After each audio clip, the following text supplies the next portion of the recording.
Welcome to another episode, everyone. This is part 2 of the BGF versus the Aryan Brotherhood versus the Irish Mob. When we left off in part 1, we learned that the BGF was causing hell to the whites there in San Quentin in around 1967 in California, forcing the whites to form a gang. Thus, they formed the Aryan Brotherhood. They began to go to war with one another, the Aryan Brotherhood and the BGF, so much so that the authorities spread them out. So let's get them out of this one prison. They spread out to different states. The Aryan Brotherhood went to Oklahoma and set up shop there in the prison in Oklahoma. Now, in Oklahoma, they get into it with the Irish mob, and they go to war right there in prison. When the smoke clears, 4 individuals are dead, 2 Aryan Brotherhoods and 2 Irish mobs. Check this out, part 2. See, the Irish mob in Oklahoma has a lot of power and connections both in and outside of prison. Unlike other street gangs, the Irish mob allows females to be full-fledged members. If you are a woman that gets fully initiated into the Irish mob, don't think they're going to take it easy on you. You're going to have to get your hands dirty just like all the other men that are active members. And as a result, this gang breeds some of the most savage snow bunny drillers out there. And these women are willing to do anything to go up the ranks and maintain a good reputation and standing within the Irish mob. These women can be so deadly that in some chapters, the women are more savage than the men. An attack at an Oklahoma women's prison. New court documents show several female inmates are facing charges for allegedly cutting off another inmate's tattoos. News 4's Caitlin Ogle picks. If there's one thing these women hate more than anything that's a snitch, they are fully devoted to their gang. And are indispensable members, they are able to perform certain tasks for the gang that the men can't, such as backdooring and using their beauty to set up rivals. And when the Irish mob got into it with the Aryan Brotherhood, it didn't take long for them to be responsible for the deadliest prison altercation in history. 4 inmates were killed in less than 2 minutes, and they all were within the same cell block. This all happened at a medium security prison that goes by the name Cimarron Correctional Facility.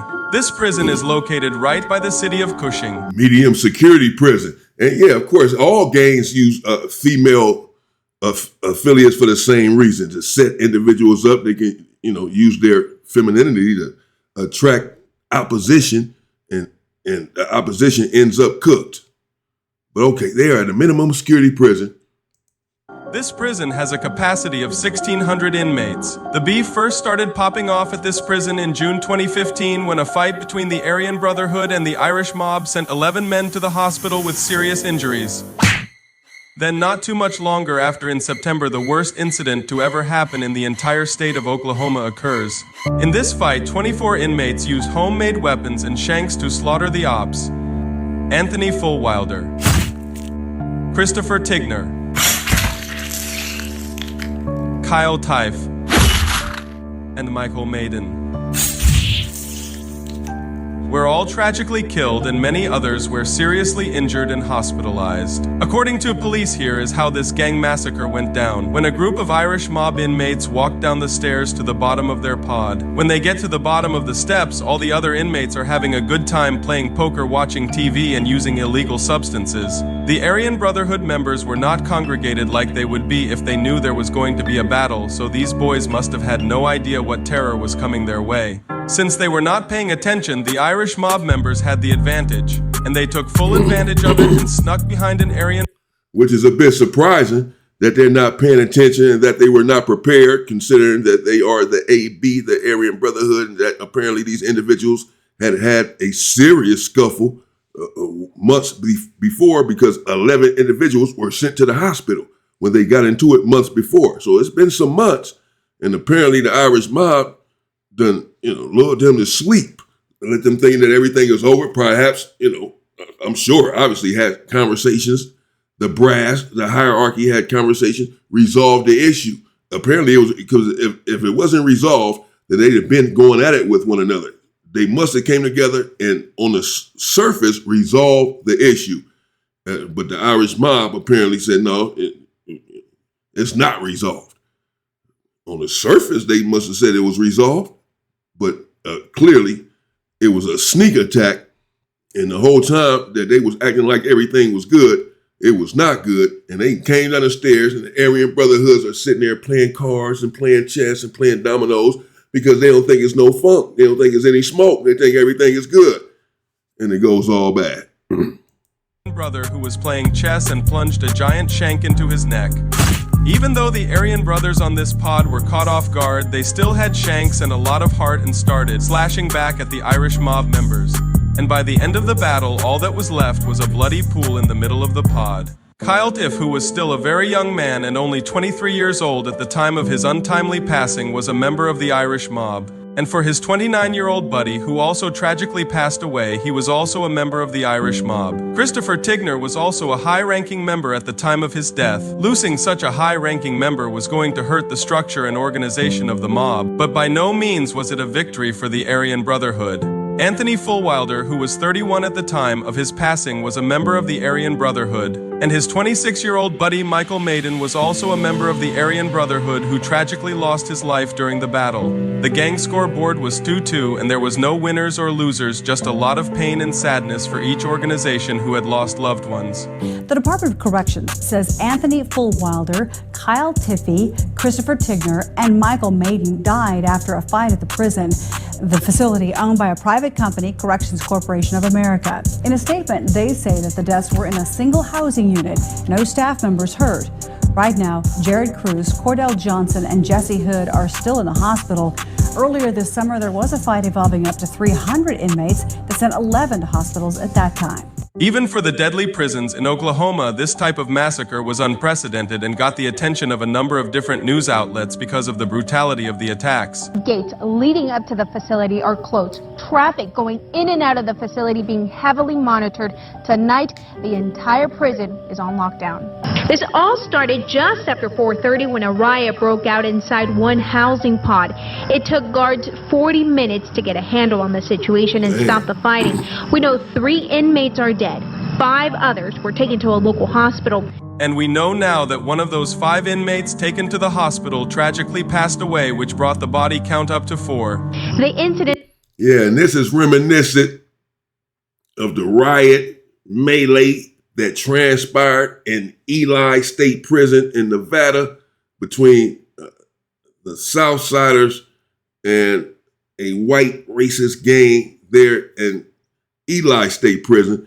And that was caught on video, and it was going on and on and on for some time. 3 whites ended up losing their life in that situation at the hands of the Southsiders. Killed 3 of them, 3 or 4. I think it was 3 though, but it's just, it didn't go on for 40 minutes, but it went on for some time. Can you imagine 40 minutes this is going on? No wonder there were 4 deaths and so many people sent to the hospital. That is a very long time without intervention. For individuals, 24 individuals, to have knives and are attacking one another for 40 minutes. My goodness, think about 40 minutes. They're stabbing each other, attacking each other, probably taking a break. They both going to their corners. That's how it works. And they going back at it again. Whoop, clash, and they stabbing each other for 40 minutes. They all in there a bloody mess. They're in there bloody. Even the individuals that didn't die had multiple stab wounds. It happened in a medium security pod with about 120 prisoners. We can also tell you that just last June, there were 12 prisoners hospitalized following another riot. If you're out there catching bodies and deeply involved in the streets, while it might seem exciting and fun at first, by the end it's going to leave you with a whole lot of pain and suffering. Yep. And that's if you're lucky enough to avoid getting chipped or serving a life sentence. Yep. A total of 7 shanks were found to be involved in the crime. And it was later found after the correctional officers conducted multiple searches in the pod that both gangs were in possession of 21 shanks. At first, it seemed like both gangs lucked out because the image quality on the cameras in the jail was so poor that it was deemed inadmissible in court. But everyone didn't get away with it. 7 inmates were arrested for first-degree murder. This was a huge loss for both gangs. It was looking like they were going to lose some of their most impactful members to a lifetime in the system. The Aryan Brotherhood's only hope was that their feared reputation would scare away any potential witnesses. For the prosecutor, this seemed like it was going to be a slam-dunk easy case because he had credible credible witnesses that saw the entire attack from start to finish. When it came time for witnesses to show up and testify so the deceased men could receive justice, not one person showed up, and both the judge and prosecutor were disappointed and angry. These guys kept getting break after break, and eventually they got the biggest break of them all. All charges were dismissed, and they had all essentially gotten away with murder. The deadly beef between the Aryan Brotherhood and the Irish Mafia had reached a boiling point, and the beef was spilling out into the streets and bodies. I was on the street. Damn, they all got away with it. I mean, somebody killed somebody. 4 individuals died. So someone killed each one. Could be a situation where out of the 4, some of them stabbed one another, and they all ended up succumbing to their wounds out of the 4 that did. But someone did something. But hey, they didn't show up to court, and they said, okay, that's that, and dropped the cases and let them didn't let them go. But I mean, they're not facing a life sentence. But that's a big loss for each group, and no one really won. But the Aryan Brotherhoods, at the same time, you still have to give them credit, because even though they were not ready as far as congregating, and there was no tension apparently, where they came out and they were, on their P's and Q's, because there's some funk in the area, in the vicinity. Maybe perhaps something will kick off, so they're prepared. No, but even though they were playing cards or playing chess or whatever, and had let their guards down because it had been months, and apparently everything was supposedly resolved, they still responded rather quickly. So even though they were slipping, they were not slipping that much, because they still had weapons on them and were able to get out their weapons and go to work and kill 2 of them. It was 2 and 2. So you would think the ones that's coming with a sneak attack would be the ones with the biggest advantage, for obvious reasons. But the Aryan Brotherhoods clearly held their own, jumped up from what they were doing, and were on point. They were structured and trained. They were already on point, got cracking, and evened the score. Bodies started dropping on either side. Right now, in the streets of Oklahoma, it's a war zone between these 2 rival gangs. Almost every day, police are getting calls about shots fired and bodies being dropped regarding this gang war. Town of Wowoka terrorized. Light Horse Police blaming a gang war for fires and shootings. Now 6 arrests have been made. When it's wartime, you don't get any points for a non-lethal shooting. They want you to fill cemeteries with bodies. And that's why the victim knew they would return to finish the job. 6 arrests, as you said, have been made here in Wowoka in connection with what officials have pointed at a gang war, alleged gang violence, gang shootings. Over the past couple of weeks, though, law enforcement has been pretty tight-lipped about what's going on exactly. Almost all wars and battles are created for control of the drug market. Everyone is battling to be the big dog with all the girls' money, power, and respect. This is the first time in, many moons that we've had 4 news cameras at the Seminole County Sheriff's Department. For weeks, those in Wewoka have been frightened. Houses burned, loved ones shot or shot at, and police silent. When it comes to the Aryan Brotherhood, homicide is a way of life, both in and outside of jail. Right or wrong, you protect your brothers, and when the time comes, you better be ready to pull that trigger. Since members from both of these groups are consistently locked up whenever they're free, they make the most out of it. One of the best things about being in the Irish Mob or the Aryan Brotherhood are the parties. Both groups love to drink and have a good time, and when they throw parties, they can get absolutely out of control. They'll get frat boy wasted while partying with some of the prettiest girls you've ever seen. And these guys are always... Exactly. Frat boy wasted. Yeah, how they get off the alcohol, you get drunk. Oftentimes, there's violence. Violence follows. There's trouble. Here we have it. Their war done went to the street now. They killing each other inside of prison. Now they done took the war to the street and killing each other out on the street.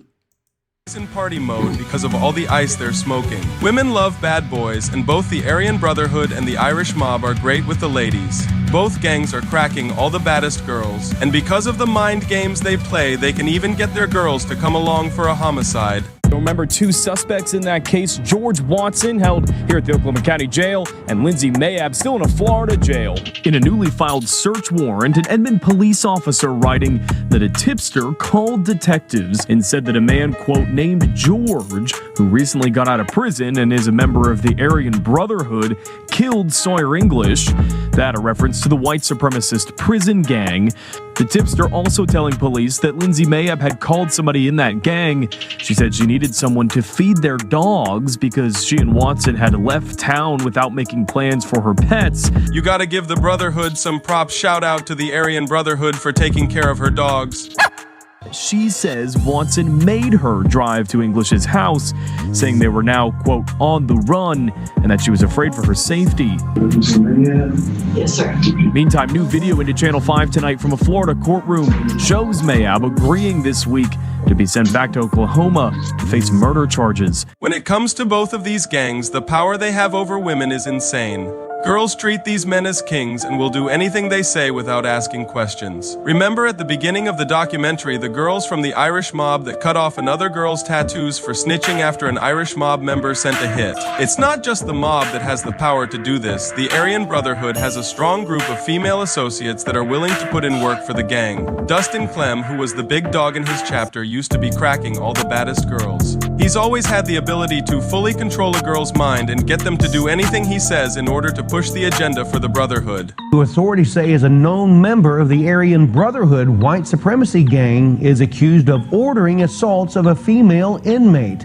An investigator says Dustin Buck Clem, also known as Game Over, ordered the inmate to be beaten because he said that she was snitching on several Brotherhood members. He's charged with engaging in organized criminal activity with a $250,000 bond. The investigator found letters and phone recordings revealing the alleged conspiracy. The charge papers, they say, to carry out the assaults on the victim. He contacted two members of the female affiliate of the Brotherhood, known as the Featherwood, who were in the Wichita County Jail. Officers say the beatings and the assaults, it happened with a 5-gallon bucket and also with fists. Sheriff David Dew said that gang violence is an ongoing issue, not only in prisons, but also in local jails. And there's your introduction to the Featherwood, a group of savage girls that are completely loyal to the Aryan Brotherhood. If you want any chance of cracking, you've got to be a member of the Brotherhood. Otherwise, these girls are going to think you're a joke and laugh at you for being non-affiliated.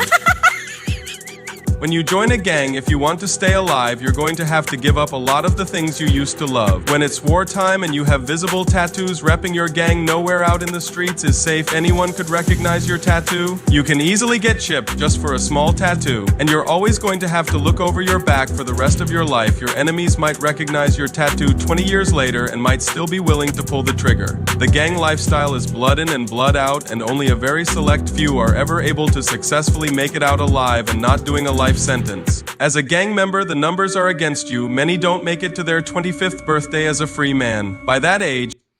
Yeah, that's true. Well, there you have it. The Aryan Brotherhood at war with the Irish mob out in Oklahoma. The war done spilled into the street. They're out there killing each other in the street and in prison. I mean, they had 11 or 12, depending on which report you believe, go to the hospital. Just months before, the 24 individuals get involved in this deadly riot that left 4 dead. When it's that sort of beef between the two, where individuals have lost their lives in the most horrific ways, then it's rare that there's any peace treaty on the horizon anytime soon. Even though it's 2-2, whatever happened before then, and then that situation, especially depending on the rank of the individuals that lost their lives in their respective camps, it's going to be hard to overcome it. Not that they never will be able to. It's just going to be hard. It won't be anytime soon, I don't think. But let me know what you think in the comments. Aryan Brotherhood at war with the Irish mob. A bloody sneak attack put on by the Irish mob as the Aryan Brotherhoods was down there doing what they were doing, everyday prison activities. And one of them got a knife plunged in their neck. I'm sure that's probably one of the ones that lost his life. They kicked it off. They jumped up, came out with their stuff though, and were able to respond, apparently. But still, a lot of individuals lost their life. And that's sad. Rest in peace to all of those individuals. And the gang life, at the end of the day, is just not worth it. You go to prison. Once you are in prison, I don't care who you are. It doesn't matter. Shot callers, big shot callers get killed all the time in prison for making the wrong call or whatever. They get killed all of the time. It don't matter who you are. If you some big old dude with power, you can fall prey to the vicious political system that is prison. So just stay out of there. That's the only remedy. That's it. You have to stay free. Stay safe and stay free. Whoa.